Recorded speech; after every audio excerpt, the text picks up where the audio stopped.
Boa tarde, boa tardiña, son as 8 xa, estamos comezando agora mesmo esta emisión ao vivo. Damos a benvida a todas as persoas que nos poidades acompañar neste momento. Tentaremos estar atentas aos comentarios para que quen queira intervir ou participar, facer algunha pregunta ao noso convidado, pois tamén poida facelo no momento. Comezamos este ciclo, que será de análise da lingua por décadas.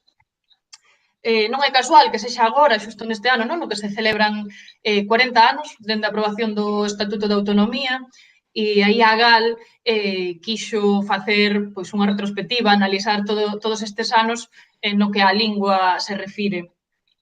Entón, nese sentido, habemos de ter, eso, dividido por décadas, pois unha persoa diferente, participante do movemento de defensa da lingua nesa altura, para contextualizarnos, non? E para explicar os distintos períodos. Hoxe comezamos xusto, pois, eso, digamos que houve ese corte, non? Do franquismo, entón comezamos esta analítica aí na década de 70. Está connosco Martiño Montero Santalla. Moito obrigada, Martiño, por vir.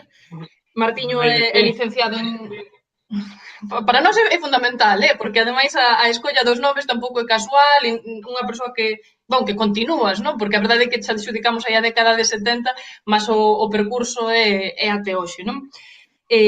Martiño é licenciado en Teoloxía, en Filosofía e en Filoloxía, e si, é un dos personaxes centrais, non? Na defensa da lingua e en particular na década de 70.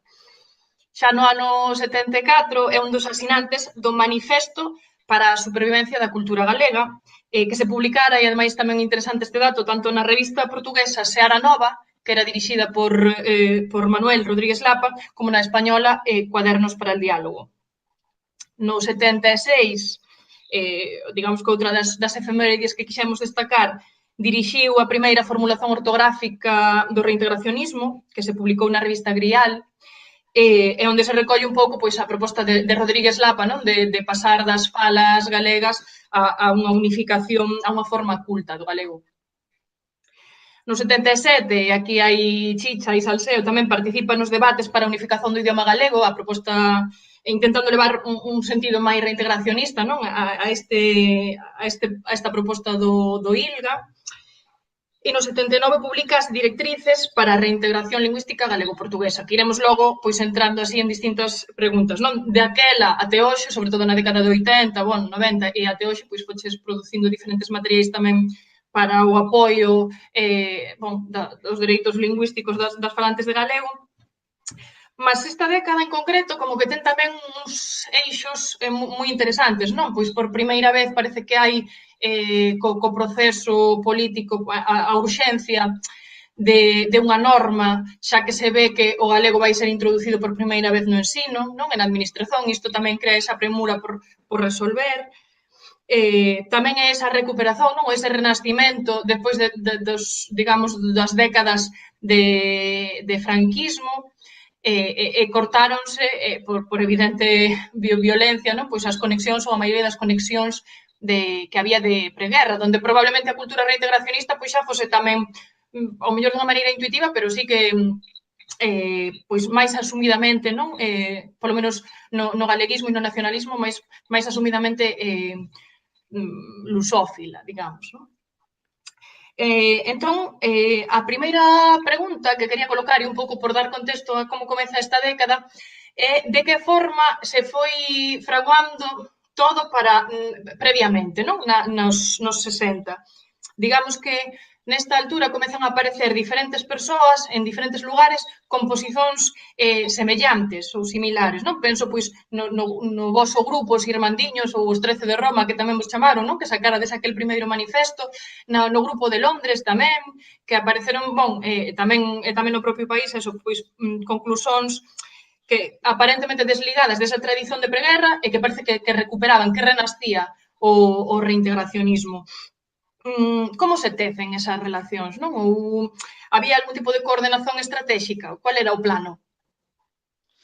Ante todo, saudações a todos os ouvintes. estou moi contento de poder falar, dirixirme a todos os que estesen interesados no futuro da nosa lingua, que é realmente o que año nos chama.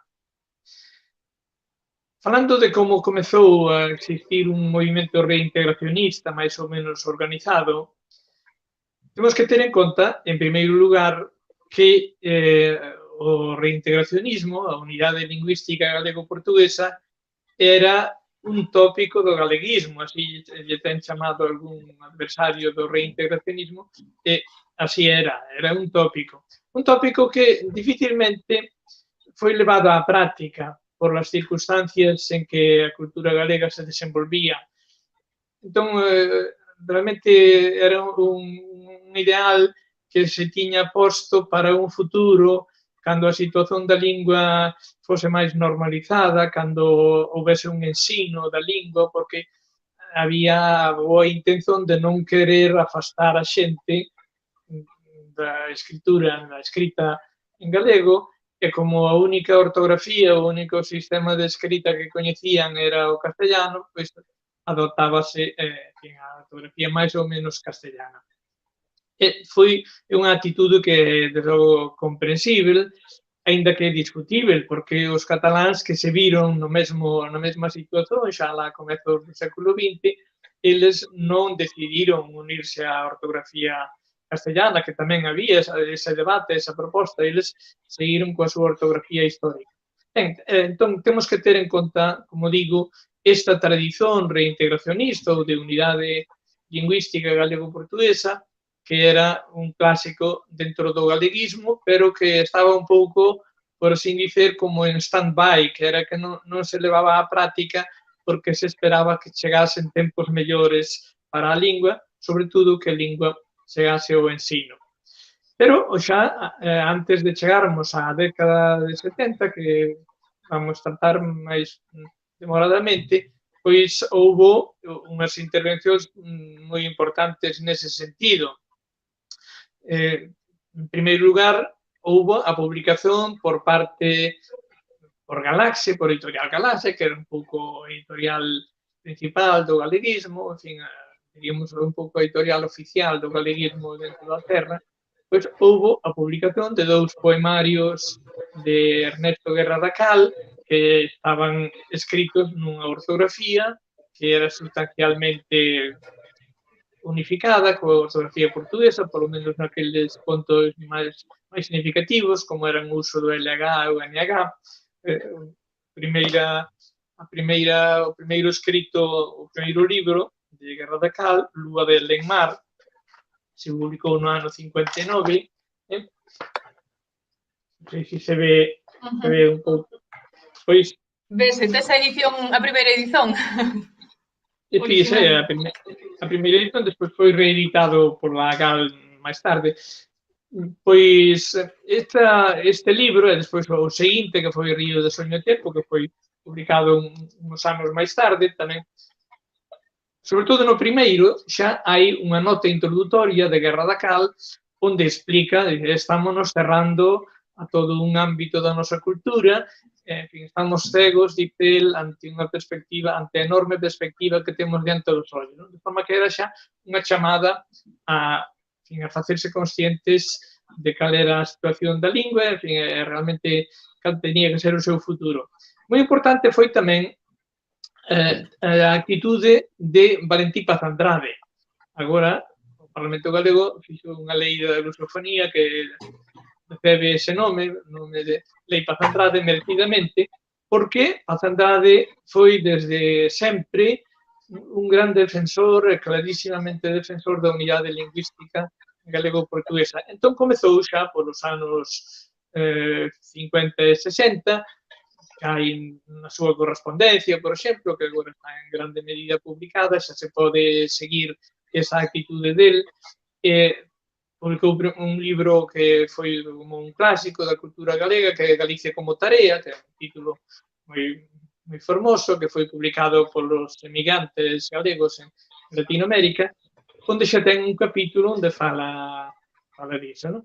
De maneira que, en fin, foise preparando, íase preparando todo un ambiente de sensibilidade para a unidade lingüística galego-portuguesa que xa era tradicional, pero que estaba esperando un momento de que a situación política mudase.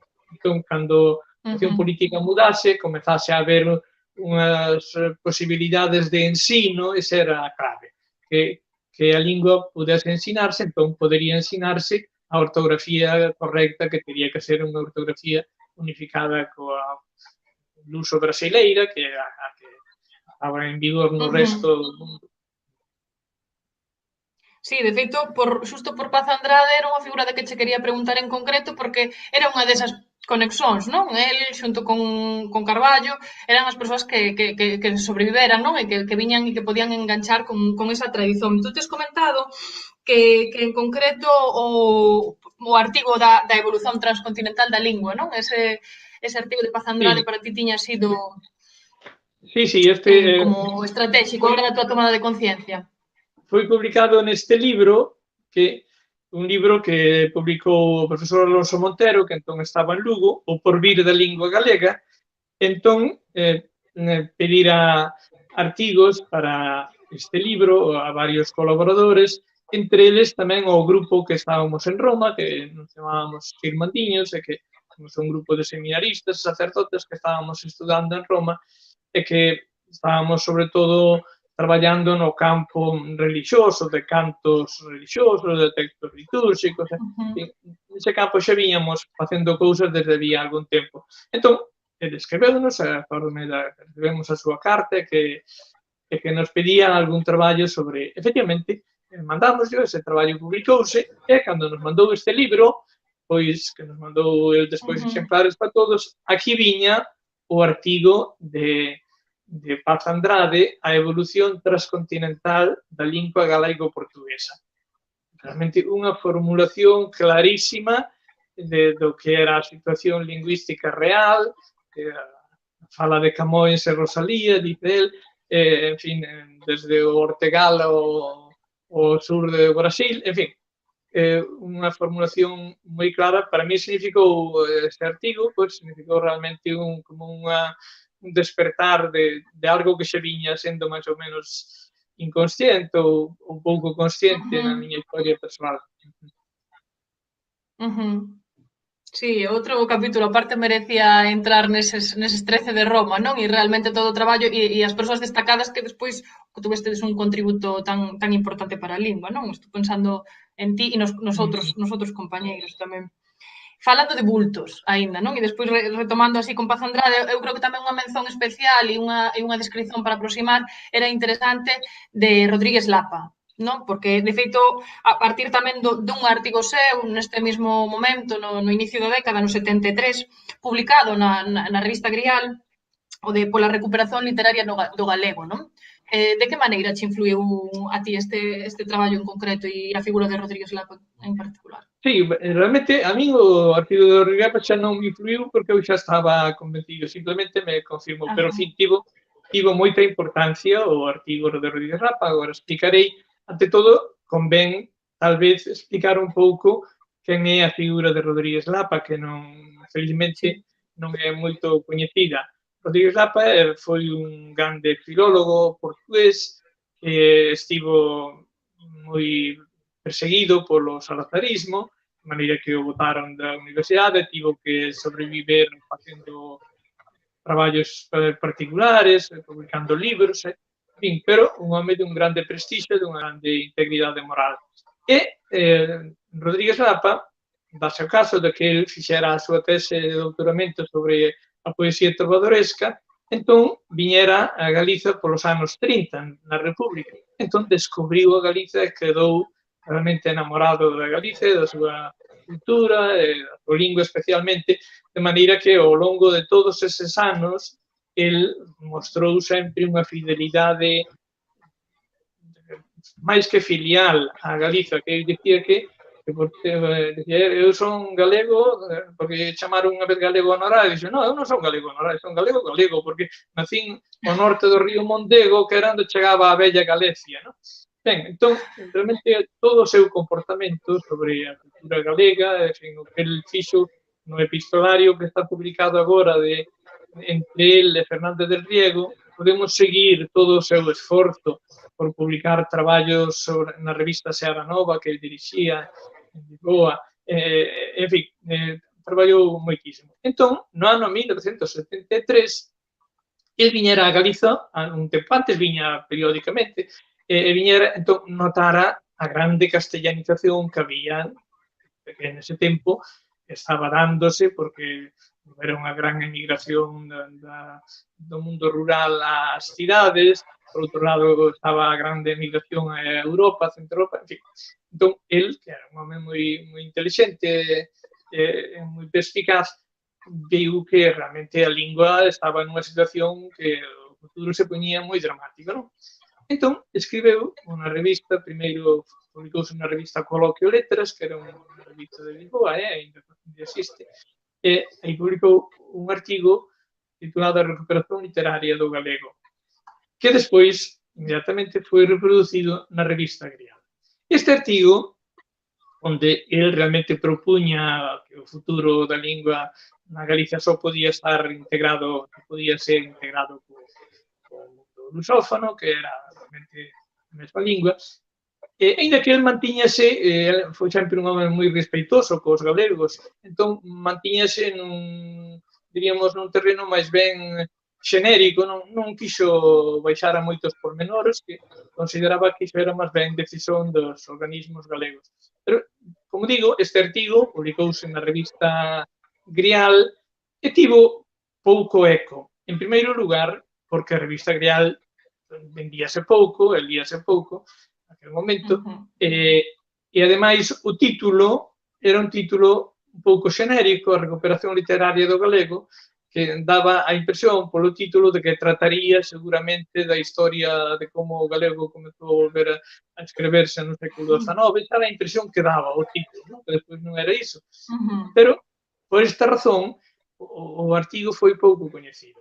Entón, a ese artigo fixolle unha réplica Ramón Piñeiro, que se publicou no número seguinte de Grial, ainda no mesmo ano 1973, e o artigo de Piñeiro realmente era moi contrario ao de Lapa, sobre todo porque Piñeiro entendeu que a proposta de Lapa era algo así como unha especie de emenda á totalidade do galeguismo, que non era nada disso. O mesmo Lapa, que falei con el sobre ese tema, quedara moi desolado pola resposta de Piñeiro, porque respondeume algo que non ten nada que ver co que eu digo, eu non digo nada disso. En fin, a resposta de Piñeiro, pois, non tiña nada que ver, porque, xa digo, entendeu mal. Pero pasou que a resposta de Piñeiro foi o que realmente chegou a ser coñecido na Galicia, desculpa, porque publicou a imprensa, os xornais deronlle moito eco a resposta de Piñeiro, de forma que houve moita xente que non lera o artigo de Lapa e fixose do artigo de Lapa unha idea polo que era a resposta de Piñeiro. No, de maneira que, foi, en ese sentido, o artigo de Lapa foi infeliz. Pero, por exemplo, foi decisivo para Carballo Calero. Carballo Calero, como coñecía ben a historia de Lapa, coñecía o seu rigor científico, coñecía o seu amor ao galego. Claro. Entón, o mesmo Carballo Calero me ten contado que Ramón Piñeiro organizou unha especie de réplica que fixera para que os escritores escribesen contra o artigo de Lapa e tal, e tamén yo dixo a Carballo Calero. Entón, Carballo Calero dixi, pero ben, antes teremos que ver se Lapa ten ou non razón, non? Teremos que estudiar a ver. Entón, esa resposta xa non lle gustou a Piñeiro, evidentemente, en fin, aí comezou un pouco tamén o distanciamento do grupo de Galaxia con Carballo Calero, porque empezaron a considerar que xa non lles era moi fiel, que xa non era moi de fiar, que xa, e mesmo acusalo como de traizón. Pero, para Carballo Calero, este artigo foi decisivo. Eu dicía que era un pouco como o que fixera caer do cabalo, como chamaba o seu camiño de Damasco, a Biblia que fala de San Pablo, que se converteu, pois, un pouco así, non no sentido de que lle fixera mudar de idea, porque ele se defendía a lingüística galego-portuguesa desde sempre como todo o galeguismo, senón no sentido de que lle fixo propoñerse É dicir, ante a situación que estamos, que facemos agora? Porque decía Carballo Calero, decía, aquí o galeguismo estamos sendo como un barco que viaxa. Aquí todo o mundo traballa generosísimamente, uns na cociña, facendo de comer, outros metendo os combustibles nos motores, outros atendendo as máquinas, outros facendo limpeza, tal. Aquí moita xente traballa moi generosamente, pero ninguén está mirando que rumbo levamos, onde nos leva isto. Entón, comentaba iso. De forma que para el o artigo de Lapa pues, foi moi importante. É super interesante colocar esta posición de Lapa no momento, porque por unha parte podíase entender, ¿no? Como, supoño que a interpretación de Piñeiro como un intruso, ¿no? Ou como esa cousa de crear un bloqueo para aí, o mellor sí que axuda tamén a posicionar aos outros. No sentido de que, por unha parte, Lapa, digamos, a súa postura, ¿no? Entre esa prudencia e humildade e esa, realmente, esa xenerosidade, non? Porque non era unha postura paternalista co galego nin imperialista, non? Ou así con unha vontade de anexalo, mas a postura de Piñeiro realmente eu creo que tamén daría para afondar, non? Porque despois quería entrar xa en máis como foron as bases para a unificación e en que momento o debate lingüístico se tornou máis político, non? En que momento, que papel puido ter aí Piñeiro, non? Que sí que iba conseguindo os seus aliados. Estou pensando, se, por exemplo, se identificase Lapa como un vindo de fora a explicar algo, de que maneira se puido interpretar Constantino García, non? Que tamén pois foi outra chegada posterior. Non sei se nese momento, vivindo nese momento, non? Nese presente, erades conscientes de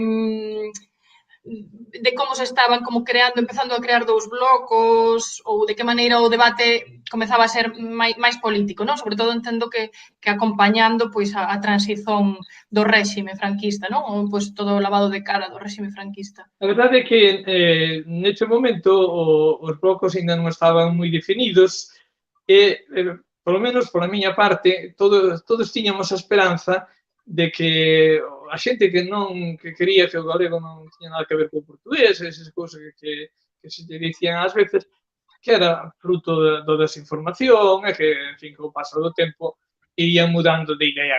Todos nos fomos informando, en fin, por tanto, a información faría... De maneira que, nese momento, ainda non había así unha tensión tan grande entre os dous grupos, diríamos, non? Que pouco a pouco se foi intensificando e, desde logo, o influxo político foi decisivo, a medida que, claro, paradoxalmente, influiu aquí o feito de instituirse a autonomía, porque o poder, antes era o poder de Madrid, que era un poder sempre tan pouco máis lonxe, entón, pois, non tiña un influxo así tan decisivo, tan próximo, pero desde o momento en que comezan a funcionar os organismos autónomos que teñen competencia sobre o campo cultural, especialmente, claro, aquí comeza a haber un influxo da política local.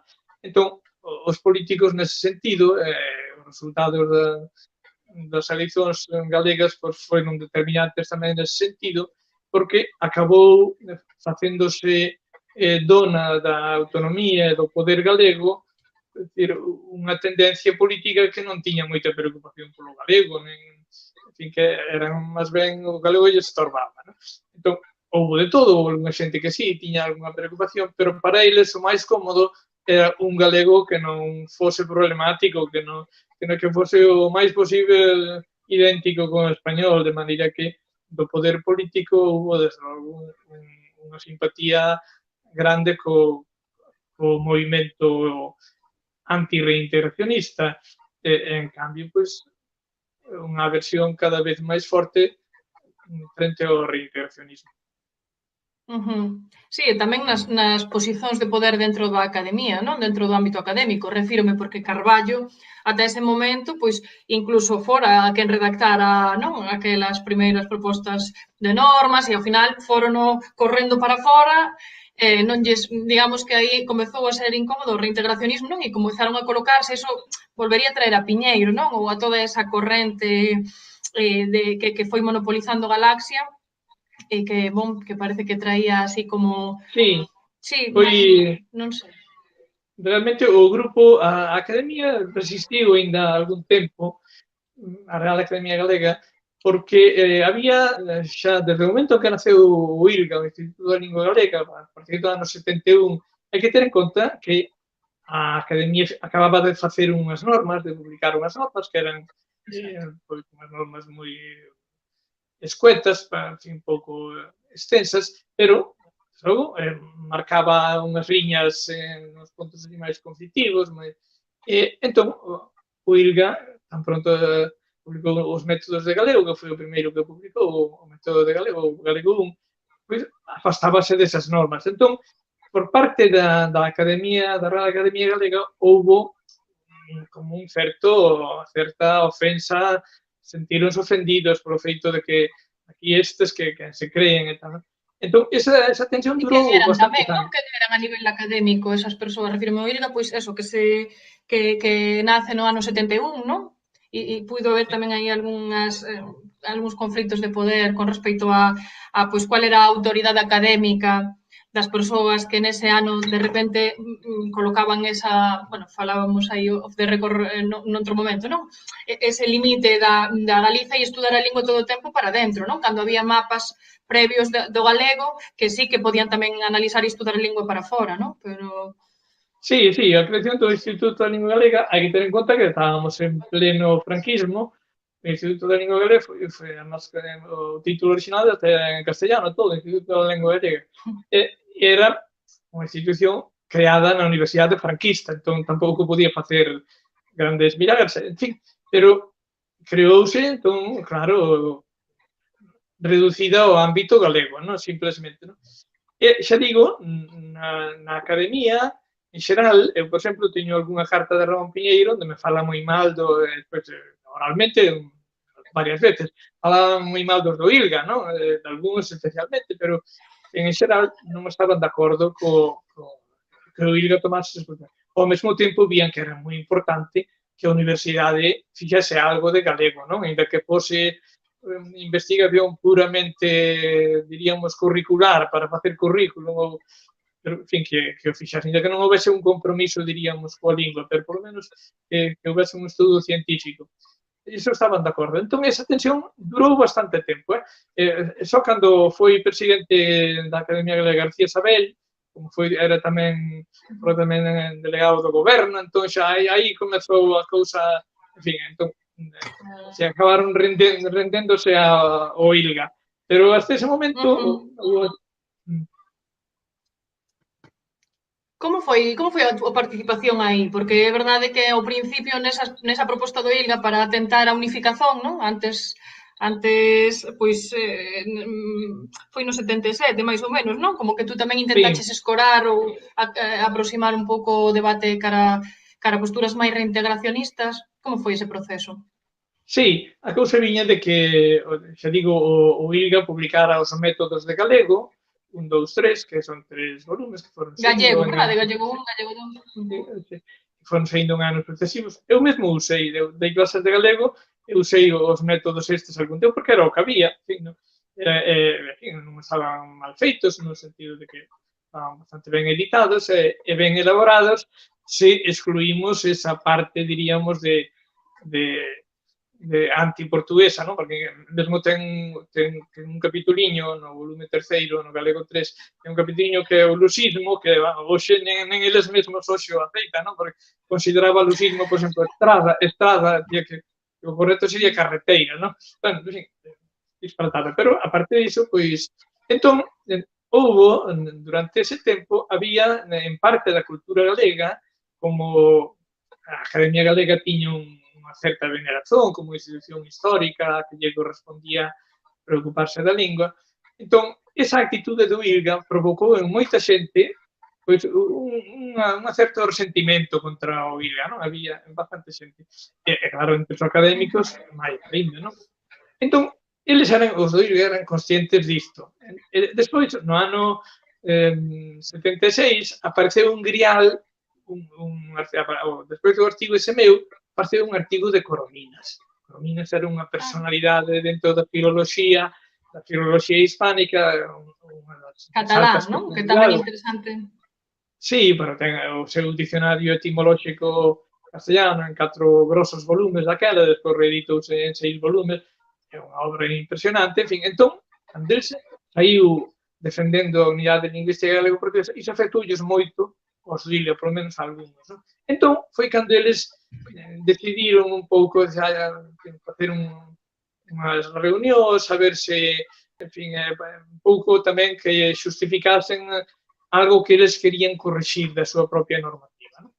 E si houve esas reunións que se desenvolveron ao longo do ano 77. Tense mitificado bastante esa reunión, sobre todo por parte do IRGA, porque realmente foron as reunións onde non acudiu a maior parte da xente, a maior parte dos que acudían eran os propia xente do IRGA, ali da Facultade de Filoloxía, os académicos. Carballo Calero foi unha vez porque eu lle dixen, convén ir e tal, foi unha vez xa non quixo voltar. Ramón Piñeiro foi unha vez máis, unha ou dúas, e Fernández del Riego outra vez, o sea que foron os tres dias dixen eu creo que eu, como entón pensaba realmente, eu creo que a xente do Liga agora está ben disposta, dixo que teñen unha actitude así máis aberta e tal, en fin, entón convén aproveitar. En fin, entón, pois, consecuencia diso, saiu un folleto que editou ese mesmo ano 77, o ILGA, que editou realmente Edicións Anaya, e que era chamado Bases da normativa. Non? Que o propio título de Bases está collido de Portugal, que era o nome que lle deron os portugueses ao último acordo ortográfico, que era o que estaba vixente daquela, era Bases da ortografía. De maneira que había unha certa, naquele momento, houve unha certa propensión, incluso nese folleto primeiro que publicou o ILGA, pois sí que o ideal é unha ortografía onde, por exemplo, se use X e X, iso son cousas que hoxe leles e como dicían isto daquela, non? En fin, despois foron mudando e as cousas foronse complicando, entón aí sí que interveu moito a política. Sí, de feito, agora que estabas comentando isto, tamén como que me ven á cabeza no documentario sobre o decreto Filgueira, que non sei se era Xosé Luis Rodríguez, falaba en algún momento de que algunhas decisións lingüísticas se votaran a man alzada de quen pensaba que é Galiza, quen pensaba que é Galicia, non? Como con ningunha base, non? Así era, sí. Sí, de feito, esas reunións funcionaban así, reuníamonos unhas 15 ou 20 persoas, en fin, había unha exposición, despois votábase, en fin, non é a metodoloxía, o propio Carballo Calero sacou un artigo ese mesmo ano, artigo en Grial, criticando, non se pode facer unha decisión lingüística así, con ese. Ademais, había xente había xente que non tiña moita idea de lingua, porque había xente que eran escritores, ou que, en fin, entón, pois, non era unha cousa seria e científica, non? No, incluso esa recollida da oralidade, este exemplo que comentas de Estrada ou Carreteira, non? Non sei que o Tiago Andelo no seu libro Breve Historia do Reintegracionismo conta anécdota tamén dunha polémica que houbera nos mártires de Carral, na placa que puxeron ali en Carral, non? Como que houbera moitas críticas acusando de lusismo polas palabras pobo e liberdade, non? En concreto. Sí. Que decían que tiña que ser pueblo e libertad. E a escritura AOS, tamén, de que escribise con A, e non O, sí. É curioso, non? Como vai por un lado o académico, ou máis incluso o científico, non? Ou as probas, mas cando interesan, en fin. Cando escreves directrices para a reintegración lingüística galego-portuguesa, xa no 79, xa estamos no último ano da década, aí sí que o mellor xa parece que estaba máis maduro, o mellor, o debate para unha parte do galeguismo vir a adoptar a ortografía galego-portuguesa. Sí, pensas que era factible? Eu folleto que efectivamente é unha presentación bastante completa da proposta reintegracionista. Está tamén no meu sitio web da Academia Edu, se pode ver, non? En fin, foi así, a proposta que se tomou foi a primeira normativa que asumiu a GAL tamén, despois, porque non había unha normativa así máis completa. Antes diso, eu publicara xa, que tal vez tivo máis seco, non sei, un artigo na Voz de Galicia, titulado Esbozo dunha ortografía galego-portuguesa. Entón, claro, Voz de Galicia, con toda a difusión que tiña, pois, claro, chegou a moita xente. En fin, aquel artigo, pois, tivo un certo influxo así de mentalización, non? En fin, despois, pois, pouco a pouco foise conformando un movimento xa reintegracionista e a medida que a outra posición se iba tamén facendo máis forte, no campo, sobre todo, da política, pois tamén o reintegracionismo foi máis consciente de que tiña que organizarse, de que claro, a cousa era máis problemática xa cada vez, en fin.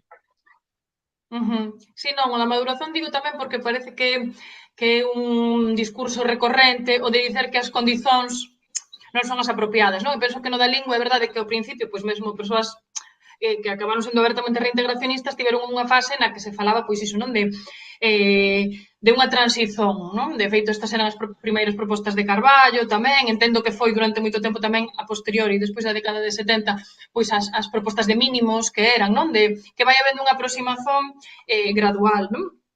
Entón, claro, isto xa se escoitaba tamén no ano 2000, pois dentro de 20 anos a sociedade estará preparada ou a xente estará preparada, claro, nun contexto de conflito lingüístico e tendo en conta que foi recoñecido polo propio isolacionismo e por, bon, que a escolla ortográfica se facía moitas veces en relación a facilitar a non confusión co castellano, non? Isto Sí, tense, por exemplo, para cuestións de acentuación, en que esa momento era a pode estar razón. maduro? Esa era a razón fundamental que aduciron, porque mesmo había xente que dicía deixemos, dentro do campo anti-reintegracionista, non? Decía, deixemos de falar agora de que si somos a mesma lingua ou non, simplemente agora, en fin, o famoso de que agora a normalización é a normativización para o futuro, non? O propio Carballo Calero ten algún artigo escrito sobre isto, sendo ese argumento non podemos admitilo, porque claro que a normativización é fundamental porque non é o mesmo o poñer unha cousa ou poñer outra, non? E ademais, para o futuro da lingua, pois claro, era decisivo, non? Porque hai que ter en conta que, xa digo que no caso de cando Carballo Calero asumiu xa plenamente o reintegracionismo, que foi no ano 75, hai que ter en conta, el xubilouse de catedrático da Universidade no ano 80, como que tivo 5 anos. Entón, no ano 75, o artigo de Napa foi no 73, que, como digo, para ele foi decisivo, e no ano 75, el publicou, no verao do 75, 2 artigos na Voz de Galicia, no mes de agosto, me parece que son, no verao, era da Voz de Galicia, o primeiro sobre a ortografía, onde xa falaba, chegou quizá o momento de revisar a nosa ortografía e ver se non temos que dar pasos na unificación. E un segundo artigo que era galego-portugués ou galego-castelán, así se chamou. Quer dicir que xa estaba claro que no futuro, ou escollemos un camiño ou outro, non hai outra alternativa. De maneira que no ano 75, mira que ainda viveu 15 anos. E foi xa a partir dese momento a súa postura foi moi clara e foronse configurando os dous campos. Pero tamén digo que no campo, diríamos, da Real Academia Galega, había bastante xente que ainda vía con simpatía isto, non? O propio Ramón Piñeiro, que non tiña moi claro que iso do galego como lingua independente estivese acertado. Entón, ele mesmo pois foi bastante resistente aí. A propósito de Ramón Piñeiro, non sei se ven ao caso agora contar unha anécdota que o propio Carballo Calero... Conta, que de Ramón Piñeiro queremos saber todo. A parte que se colocou, non? Tamén unha persoa que agora ten ese recoñecimento e non outras tamén di bastante de quais foron os camiños, non? Para onde foron levando. Pois resulta que estamos agora, situémonos a finais dos anos 60, debe ser tal vez ao mellor 69 ou si antes da década de que estamos falando. Entón, organizaron unha viaxe varios galeguistas, como García Sabel, Fernández del Riego, Carballo Calero, Ramón Piñeiro, non sei se algún outro, e foron visitar a Lapa. Rodríguez Lapa vivía en Anadía, que é no centro de Portugal, perto de Coimbra, e alá o foron visitar, e, en Lapa publicara xa moitos traballos interesantes sobre lingua, sobre a literatura medieval, etc. En fin, coñecían o seu compromiso con Galicia, e había unha relación con el xa moi moi íntima por parte do galeguismo. Entón foron visitar. Ben, pois contábame Carballo Calero que a todo isto estaba o dos libros, o dos poemarios de Guerra da Cava que acabamos de citar tamén, que tamén estaba por esa liña de reintegración. Entón, contábame Carballo Calero que cando viñan de volta no coche, Ramón Piñeiro viña decidido a que en Galaxia se adoptase de inmediato a grafía LHMH e X e X. Eso, sí. Eu teño escrito iso en algún artigo xa, non? Viña Piñeiro, decía Carballo Calero, e foi eu que lle dixo, mira, que agora temos que ter en conta que a xente vai a decir que o propio Carballo dicía que lástima. Pois sí. O caso é que a prova de que efectivamente esta actitude de Ramón Piñeiro, que era o director de Galaxia, como sabemos, pois era unha actitude que ia en serio, e que no catálogo de Galaxia estivo moito tempo, Galaxia vendía os seus propios libros, naturalmente, pero tamén distribuía outros libros, por exemplo, dos galegos da emigración e tal, facía esa función, que era moi importante, non? De distribuir libros editados alá, entón tiña unha sección de distribución de libros, non? Distribuía. Ben, pois, no catálogo de Galaxia estivo durante moito tempo o manual de ortografía portuguesa, un manual clásico, que é un volume grosso, de Rebelo González, un profesor, manual editado, creo que, pola Universidade de Coimbra, un manual completísimo, magnífico, con toda a ortografía portuguesa, con todos os exemplos de topónimos, de, en fin, de todo tipo, ¿no? De casos problemáticos, en fin, un manual fantástico, ¿no? É un volume grosso. Ben, pois, ese manual estivo distribuído por Galaxia, o manual de ortografía portuguesa, ¿no? Do profesor Rebelo González, distribuído por Galaxia bastante tempo, no catálogo. Cando quitarían? Estou vendo aquí, cando quitarían, dixo eu, o manual ese. Estou vendo aquí que temos algúns comentarios, se callar doulles paso para que non pensen que estou tamén desatendendo as persoas que aparecen aquí connosco na conversa. Bon, aparece Ricardo Xulia Díaz, que di moitas ganas xa, tamén saúda a Loreto de Castro. Hola, Loreto, boa tarde. E Ricardo pregunta, cando o profesor di que se esperaba ensinar a grafía unificada cando a política o permitise. Falamos da grafía portuguesa, mas unha grafía unitaria con ou sen converxencia naquel tempo. Non sei se estou a perceber ben a pregunta, vou volver a lela. Cando o profesor di que se esperaba ensinar a grafía unificada, cando a política o permitise, falamos da grafía portuguesa, mas unha grafía unitaria con ou sen converxencia naquel tempo. Non sei de que converxencia consegues interpretar tú, Sí, supoño que Martiño? sabes que era unha unificación total ou non. Naquela eu creo que non se puña ese problema.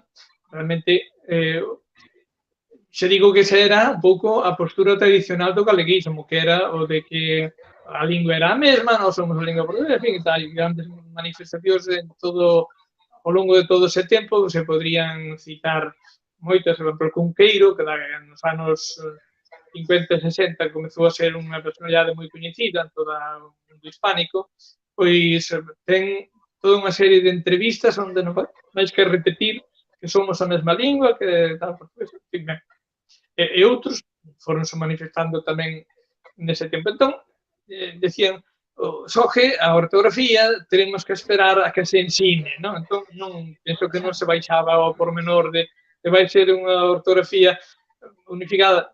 Posiblemente a idea era de que a ortografía é un sistema que todas as linguas tende a unificarse moito e pois que dá a liberdade sempre da pronuncia, no campo da morfoloxía, non digamos do léxico, pero a ortografía tende a ser única en todo o ámbito lingüístico, non? De maneira que o propio Carballo Calero ten dito iso, dice, na ortografía, claro está que temos que camiñar á unidade plena, que me dito nunha entrevista na televisión, só que pouco a pouco, a medida que se vaya considerando oportuno. Obrigada. Tamén falou por aquí Curra Figueroa, que nos dá os parabéns, e fai outra pregunta, e di, há algunhas persoas que defenden as teses do reintegracionismo, mas nunca usan xe nen xota, e tamén non NH nen LH. Por que crees que será isto? Eu creo que é unha contradición, porque realmente usar a ortografía española pois non ten ten unhas consecuencias moi negativas, en primeiro lugar, para a propia xente galega, porque lle fai desviarse da concepción correcta da lingua. O que máis axudaría o prestixio da nosa lingua é que a xente galega estivese ben informada de que a nosa lingua é efectivamente unha lingua internacional, falada por moita xente, que ten moitos medios, moitos libros, moitos programas de televisión, que ten unha cantidad de recursos enorme. Se iso se informase así a xente, pois iso axudaría moito ao prestixio da lingua e a atitude da xente, non cabe dúbida, non? Agora, se lle di o contrario, se lle di que non, unha lingua diferente, tal, os portugueses, non, pois claro, e a grafía é o primeiro testemunho, porque a grafía funciona para a xente máis común, ten un peso enorme, a xente común que ve escrito galiña con NH ou galiña con E, se cree que son linguas distintas. Xa dúas, non sei, a mesma palabra, como sí, ten un peso grande a ortografía. Por iso, as consecuencias do uso ortográfico son consecuencias moi negativas para o futuro da lingua tamén. Pois hai máis persoas aquí que nos saudan tamén. Ramón Reimunde comenta: o ano crucial foi 1980, as normas de mínimos. Ramón Reimunde, cando entre a década de 80, que será a seguinte conversa, aí ha de haber trallo tamén. A Derito de Almeida comenta: Rodríguez Lapa, na miña veciña a Nadia. A Nadia, desculpa, sí. Xico, non sei se Paradelo di interesantísima conversa, parabéns. Tamén nos felicita, tamén nos dá os parabéns o Paulo Gamallo. A Antía Cortizas tamén comenta: parabéns por esta iniciativa, que bon saber da nosa historia lingüística polas persoas que a viveran e ten participado desde o inicio. É moito importante contárennos todas estas coisas. Nada, quen lle acorde unha pregunta por aí, pois tamén a recupero nun anaco, sí. Eu tiña así como unha última pregunta, unhas últimas reflexións que quería comentar, xa non tanto de cuestións específicas, senón efectivamente de análise, non? De como para concluir, son as 9 menos cuarto, podemos estar aínda polo menos ata as 9. Quais pensas que foron realmente as consecuencias, non? Da aprobación da norma isolacionista? Ou seja, incluso si podemos fantasear como pensas que podría ter sido para a lingua a aprobación das outras normas, non? E tamén facendo fincapé neso que comentabas de que tantas veces se di non, o importante é a normalización, non a norma, non? Que a xente fale, sí, mas pode ser que unha cousa tamén influa na outra, non? Non sei... Quais pensas que foron as consecuencias da aprobación do isolacionismo e despois fantaseamos con como tería sido? As consecuencias témolas á vista, realmente que foi estes 40 anos son non temos máis que imaginar un pouco o que será a situación lingüística de Galicia dentro de outros 40 anos, podemos imaginar como será. A cousa será, hai que ver, non hai que máis que ir polas rúas e ver que xente fala galego, en fin, mesmo como no mundo rural se foi despoboando, en fin, de maneira que eu creo que, claro, non podemos saber como tería sido se fose de outra maneira, pero tan mal como foi non sería, non? Tan mal como está sendo e como vai ainda ser. Pois, creo que informando a xente adecuadamente de que a túa lingua chamase portugués, iso non é unha ofensa, sino que ao contrario. Claro, se explotamos o desprezo ao portugués, todo o que signifique considerar o portugués como cousa negativa, non estamos favorecendo nada a lingua. De maneira que era cuestión de unha campaña de información e non de desinformación, que foi o que realmente existiu. Eu creo que, ademais, o feito de que se puidesen usar os medios portugueses, por exemplo, nós estamos habituados a entender, por exemplo, a fala dos andaluces, non? En castellano, porque estamos oindo constantemente na televisión que se chistes, que se películas, que se cantigas, que... Ben, en cambio, non estamos habituados a escoitar a fala portuguesa, entón, soa extraño. Pois é por falta de hábito e de formación, non? É o mesmo, digamos, no aspecto literario, houve un momento en que dentro dos planos da literatura galega se estudaba tamén algo de literatura portuguesa, nos primeiros planos que se prepararon, despois xa acabaron mudando tamén iso, non? Porque, evidentemente, para os anti-reintegracionistas é un perigo que a xente lea a Miguel Torga ou esa de Queiroz, ou, porque, claro, leen aquilo e dicen, pero isto é, non, só teñen que habituarse un pouco a ler ortografía. Eu tiño feito, con o meu alumnado na universidade, tiño feito unha experiencia curiosa, varios anos, además, a repetir, que é que darlles a ler, collía 3 textos, un texto de esa de Queiroz, un conto, Aia, un conto relativamente breve, un fragmento das novelas do Miño, de Camilo Castelo Branco, e un conto de Miguel Torga. Sí, 3 textos breves de un folio ou así, non? E ao mesmo tempo, iso pasado a ortografía galega, non diríamos, non? Pasado a ortografía galega. E ao mesmo tempo, darlles 3 textos galegos, un era de Cunqueiro, de Merlín e Familia, outro era de Cousas de Castelao e outro era de As Memorias do Neno Lavego. Entón, lían os 3 textos e dicen, agora, onde hai máis palabras que non entendedes? Eles non sabían, que podrían saber por coñecer un texto dos galegos, posiblemente non, pero, en fin, non lles dicía quen eran os autores. A ver, onde tedes máis problemas de comprensión? Hai palabras que non entendedes. Eran os libros galegos, non entendían moitas palabras de As Memorias do Neno Lavego, en cambio, nos textos portugueses había 2 ou 3 palabras que a mellor non. É dicir, que a experiencia era, entón, a xente que non quixo que a literatura portuguesa fose coñecida era porque temían que estes, claro, metémoslle isto na mão e van ver evidencia. Sí. De feito, hai que tamén, eu creo, unha posición de infantilización popular, non? Dizer, a xente non o vai saber, non o vai entender, non vai conseguir ler, só porque que difire do castellano, non? Depois, por outra parte, xa estaría esa cousa de que Galiza se cadra é o país do mundo que ten máis estudos de microtoponimia, de dialectoloxía, de variantes e de cousas así.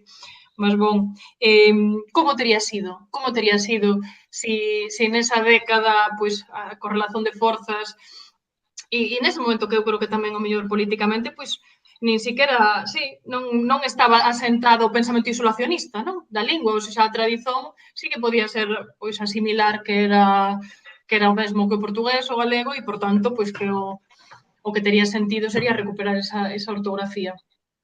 Sí, eu xa digo que a situación creo que tería sido moi diferente, do que está sendo e do que vai ser, porque infelizmente as perspectivas non son nada boas para os próximos 40 anos.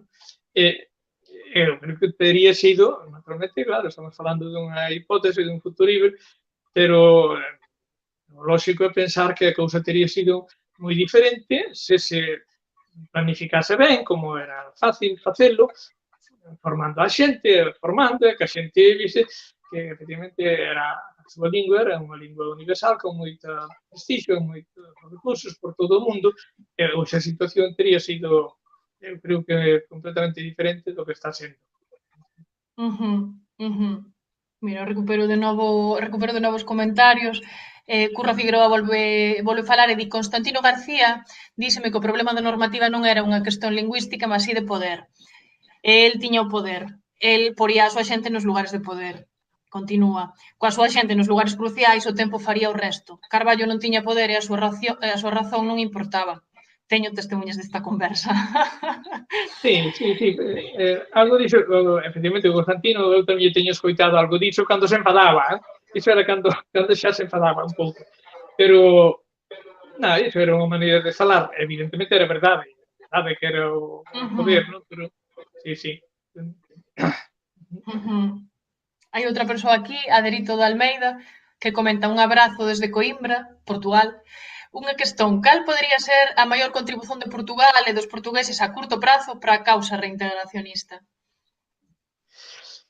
Penso que sería importante que en Portugal se defendese tamén claramente a unidade da lingua, que Portugal se comprometese un pouco o caso, o exemplo de Rodríguez Lapa, que é un compromiso claramente, ademais, sempre nos seus artigos, sempre o dicía, Portugal non podemos estar indiferentes ante unha parte da nosa lingua, dice que dice, os galegos son falantes de portugués a escondidas, falan portugués a escondidas, porque daquela, claro, no tempo do franquismo, pois realmente era así tamén, pero realmente que Portugal se comprometa coa unidade lingüística galego-portuguesa, que lo fixo con Timor, no? Timor-Leste, fin, que é moi importante. Non quer dicer que non respeite os organismos galegos, que deixe, pero ao mesmo tempo que haxe unha conciencia de que a nosa lingua, como é obvio, non, eles ben o comprenden, non? Entre a fala do norte de Portugal, de Braga, ou a fala de Ourense, a diferencia pues, é mínima e máis históricamente recente, non? Pois penso que isto é todo, que hai aí nos comentarios, non sei se alguén lle queda algo, se se lembra máis tarde, despois poden quedar tamén arquivados no vídeo e podemos tamén revisalos nós e Martiño pode contestar en algún momento. Hai algo máis que queiras engadir ti, Martiño, ou que penses que non preguntase e que sería útil, que sería descritivo da propia década, non sei. Tal vez olvideime de citar tamén polos anos 60 xa, pois 70, que foi realmente do ano 71, a mí tamén me axudou moito, a gramática portuguesa de Pilar Vázquez Cuesta, Despois a Pilar Vázquez Cuesta acabou tendo unha evolución un pouco extraña contra o reintegracionismo, pero nesta gramática, unha gramática publicada en 2 volumes, boa gramática, publicada además nunha editorial de prestixio como era a Editorial Gredos de Madrid, pois aparece o galego ten un capítulo, a gramática portuguesa, insisto, o galego ten un capítulo moi amplo e bastante ben feito, ao lado do brasileiro, por suposto, ao lado da fala portuguesa do que eran ainda entón as colonias portuguesas, Angola e Mozambique, sobre todo, de maneira que aí aparece o galego como unha parte do portugués. ¿No? A mí tamén este libro axudarame bastante naquele momento, porque xa digo, do ano 71, a edición terceira, que foi así a máis completa, que antes saíran xa os edicións anteriores, pero na terceira, onde está en 2 volumes, o primeiro volume pues, está dedicado ás distintas variedades de portugués, e, xa digo, aí hai un capítulo que é o galego. A verdade é que sí, digamos que simplemente, mesmo non recoñecendo que son a mesma lingua, o facto de poder haber portugués, non? Como mesmo considerado como lingua estranxeira nas escolas galegas podería ser tamén estratégico, non? No sentido de que xa unha vez a xente que empeza a estudalo xa pode reparar ela soa, pois se callar xa sabía. É un instrumento para ver que, porque evidentemente, ver que as palabras aínda ou até ou tal coinciden, pois algo iso dice, non? Os artigos, os nomes, en fin, e todo, non? Pois, que iso tamén axuda, claro. Sí, cuántas aliadas temos nas profesoras de portugués tamén, de facto, neste país. Voltan falar aquí nos comentarios, a Xoan Mou comenta moitos parabéns, interesantísimo, a Través Produtora tamén nos fala parabéns, Martiño e Charo, a Dérito de Almeida, que fora unha das cuestións que preguntaba a respecto de Portugal desde Coimbra, di que saudazóns, que foi moito interesante. Ramón Reimude tamén nos dá os parabéns. Antía Cortizas dice: Portugal podía axudar reclamando o direito a recebermos a radio televisión portuguesa acá, que se explore a defensa a Eurorrexión e que exixa o ensino de portugués na Galiza, por exemplo. E dice, obrigadas, dá algúns exemplos concretos que pode ser útil tamén. E nada, tamén se despide e nos dá as grazas Curra Figueroa. E son as 9:00. Martiño, que che parece? Tamén, pois nada, eu tamén agradezo, en fin, saúdo tamén a todos os que comentaron e que o viron, en fin, e que seguiremos vendo, seguro que nas próximas intervencións que tedes previstas, pois que vai haber tamén cousa moi interesante, porque quedan aínda as décadas seguintes que foron tamén decisivas na historia da nosa lingua. Me acaba de chegar outra pregunta, vamos dar espazo tamén. Antón Corbacho comenta, parabéns, obrigado. En que grau o reintegracionismo chegou a ter amparo na Igrexa Católica? Que pregunta tan interesante, tendo en conta tamén as orixes. Podo dicir que pouco amparo, porque aquí había un grupo, unha minoría e tal, de xente que, como todos os campos, non? En todas as profesións hai, pero realmente minoritaria.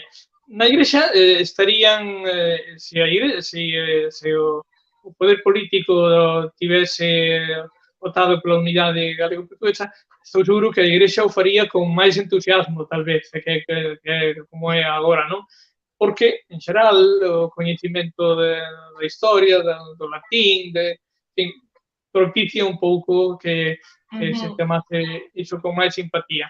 Pero xa digo, pois, en fin, non é moito o movimento que hai dentro da Igrexa tampouco a favor do reintegracionismo, como tampouco é a favor do galeguismo. Realmente, infelizmente, a, a Igrexa galega está bastante afastada do galeguismo. Houve aí tamén errores, en fin, é boa medida non por culpa dos crentes galegos, que tamén, porque eu fui un sacerdote e sei o que é que a xente che diga que non quere misas en galego. Eu experimentei iso tamén, eu moito experimentar. Porque non queren aprender as respostas, non che queren, en fin, xentese un pouco como ofendidos por, en fin, de maneira que ese é outro problema. Moi ben, pois comenta de novo Tallane Gaspar, comenta parabéns, interesantísimo, e saca unha pregunta tamén de peso. E a Lei Paz Andrade, como ten camiñado na Galiza? Entendo que fala de fora. Sí, a Lei Paz Andrade eu penso que foi un grande éxito, porque ademais foi aprobada no Parlamento por unanimidade. Outra cousa é que despois as leis ás veces quedan simplemente en papel morto, non? Outra cousa é que se cumpre, que se leva á práctica, iso é o que temos que procurar. É unha lei que se mantén nun campo tamén bastante xenérico, non baixa moito a pormenores, pero ya así pois abre uns camiños e logo marca unha dirección que debía ser moi clara. Entón, o que hai que exigirlle aos políticos que a cumpran. A lei está ben, non? Despois a posta en práctica a veces está a ser como desilusionante, non? Pero o potencial témolo aí. Loreto concorda, comenta Loreto de Castro de novo, concorda con a tía Cortizas, que suxería todas esas ideas para as aliadas portuguesas que quixesen acompañar. Saúdanos tamén Xoán Abeledo, di moitos parabéns. Non sei se deixar así 2 ou 3 minutos por se alguén agora que cando empezan a sair comentarios, pois a xente igual se desinhibe e trae algunha cousa nova. Mas, bon, eu penso que saíron moitísimas cousas, Martiño? A verdade é que iso, moitísimo obrigada, porque penso que foi moi útil, non? Aproximarnos así no concreto e, ademais, eso, contigo desde a primeira persoa, non? Tanto como testemunha como con participante. Así que eu penso que podemos deixalo aquí, despedirnos, agradecer a todas as aliadas da GAL que tamén están aí na retaguarda, as cuestións técnicas, toda a preparación previa. Sobre todo convidar a que se manteñan no ciclo, porque eso, haberá a seguinte conversa sobre a década de 80 e así até os anos 20, do 21, do século 21. Mira, acaba de chegar un outro comentario aí no fin. O Xico comenta que el tamén, entendo que el tamén nos dá os parabéns. Aderito de Almeida comenta, pregunta, habrá espazo e vontade para a curto prazo mudar ese grau de implementación da Lei Paz Andrade? Dependerá, xa digo, dos políticos e un pouco tamén do que lles exixamos entre todos, porque, en principio, os políticos do goberno galego dan boas palabras normalmente, non? Pero na práctica despois é difícil ver a realización. comunizar aí para a central está aí sempre é unha posibilidade, un instrumento que naturalmente teremos que saber aproveitar. Sí, sí, sí, sí. Aparte o reintegracionismo, digamos que facendo da necesidade de virtude, pois tamén nas últimas décadas ten andado a saber facer, non? A estar fora dos espazos de poder, entón tamén pois a facer desde abaixo, a construir, aparte digamos, de exigir, non? Ou de demandar tamén do que as institucións teñen que ofrecer. Bom, pois, non sei, claro, se fose un evento físico, pois agora virían os viños, así unha parte máis informal de convivio, mas eu penso que podemos deixalo aquí, son as 9:05, unha hora está ben tamén como tempo así para disfrutar do vídeo, digamos, non? E que non se alongue demais.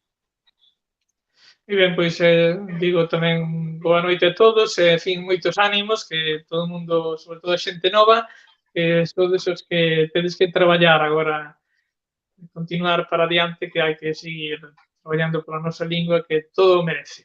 Realmente é un tesouro que temos aí que temos que saber cultivar e manter. Moito obrigada, Martiño. Moito obrigada a toda a xente que está aí, entón, e despedimos por esta noite. Quen queira comentar algunha outra cousa ou así, pois quedarán abertos, quedarán os vídeos pendurados, así que pois tamén as persoas que non puidesen estar agora poden velo noutro momento. Entón, ata a seguinte, vémonos na seguinte conversa para a década de 80.